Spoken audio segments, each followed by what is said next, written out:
Turn 50, and everyone tells you the same thing. Take it easy, protect your joints, slow it down. Here's what nobody tells you.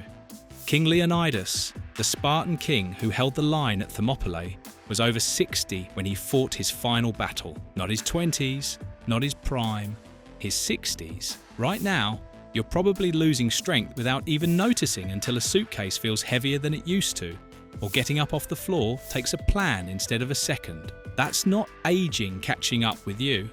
That's what happens the moment you stop training the right way. Today, you're doing 5 movements. Not bodybuilding moves the kind of strength a Spartan actually needed. To stand his ground, to carry his own weight, to hold steady when it mattered. 5 moves, 1 system, and it starts right now.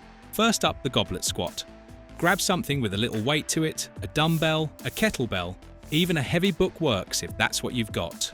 Hold it close to your chest, right at the sternum, both hands cupped underneath it. Feet a little wider than your hips. Toes turned out slightly. Now sit back and down, like you're lowering into a chair that's just out of reach. Chest stays up, weight stays in your heels, not your toes. Here's the thing about the squat. A Spartan in formation couldn't stand tall and exposed. He had to drop his hips, brace low, hold the shield wall steady under pressure. That's this exact position. Low center of gravity, ready for anything. And this isn't just a battlefield stance for you either. It's every time you stand up from a chair. Every time you get off the couch, out of the car, up off the floor. Lose this movement and you lose independence. Keep training it and it stays effortless for decades. 8 to 12 reps. Control the way down 2, maybe 3 seconds. Drive through your heels to stand. Feel that? Good. Now let's get on the ground for the next 2. Exercise 2, Bird Dog. Get down on your hands and knees.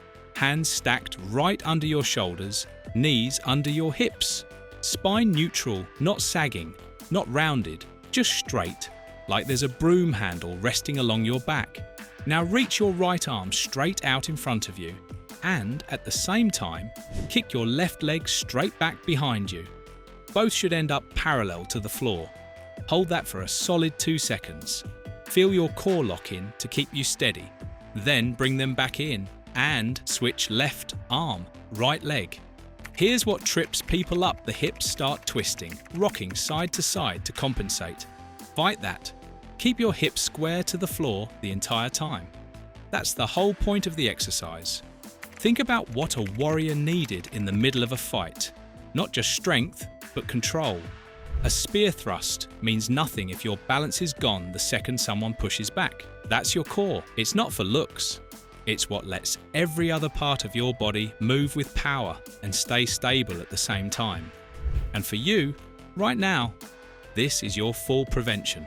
This is what keeps you steady on uneven ground, on ice, on stairs when your foot slips. Most people don't train this until after a fall happens. Don't be like most people. 8 reps each side. Slow and controlled, no rushing, no swinging. Shake it out, stand back up. Time to load some weight into your hands. Exercise 3, Farmer's Carry. Grab a pair of dumbbells or kettlebells with real weight, enough that your grip feels challenged by the last few steps. Let them hang at your sides, arms straight, shoulders pulled back and down. Don't let them round forward. Now just walk. Chest up, chin level, core braced like you're about to take a hit and don't want to fold. 20 to 30 steps, turn around, come back. Sounds simple. It's not easy. Your forearms will start screaming before your legs ever do. Every Spartan carried his own gear into battle.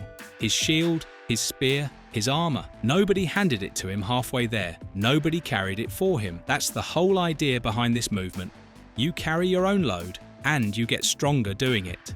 Here's why this one matters more than people realize. Grip strength isn't just about your hands. Research keeps linking it to how long people stay independent as they age. Weak grip shows up years before other signs of decline even start. Strong grip, strong walk, strong stance, they're all connected. Think about your own life for a second. Groceries, a suitcase, a grandkid who wants to be picked up. This is that strength, trained on purpose instead of hoping it shows up when you need it. 2 to 3 trips down and back. Rest a minute between them if you need it. Set the weights down. Next one's on the ground again. Floor's calling. Exercise 4, push up. Hands on the floor, just outside shoulder width. Walk your feet back until your body forms one straight line. Head to heels. If that's too much right now, drop to your knees or push against a wall or a counter instead of the same movement, less load. There's no shame in scaling it. Everyone starts somewhere. Lower yourself down slow, elbows tracking back at about a 45-degree angle, not flaring straight out to the sides. Chest gets close to the floor. Then push back up, hard, like you're driving the ground away from you. That drive is the whole point. A Spartan spear thrust wasn't a gentle push, it was force, generated from the ground up, through the arms, into the tip of the blade. The same chain happens here.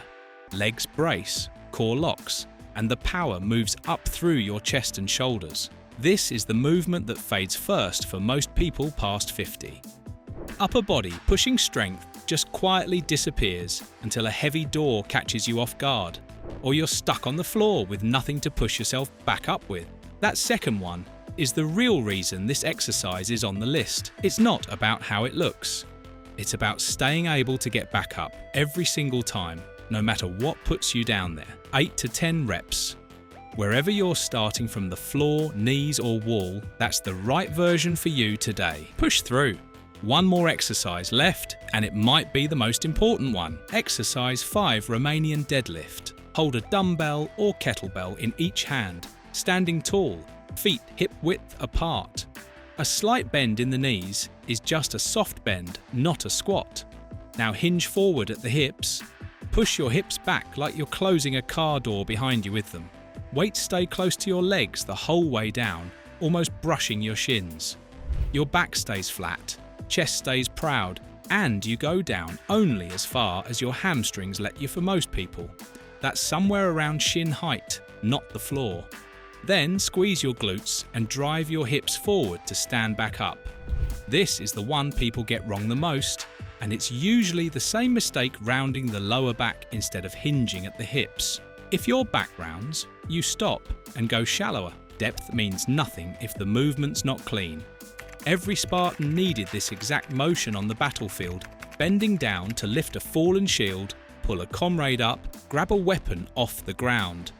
That's a hinge, not a squat. Different patterns, different muscles, and just as essential. For you, this is the movement that protects your lower back for the long run. Most back pain past 50 doesn't come from lifting too much.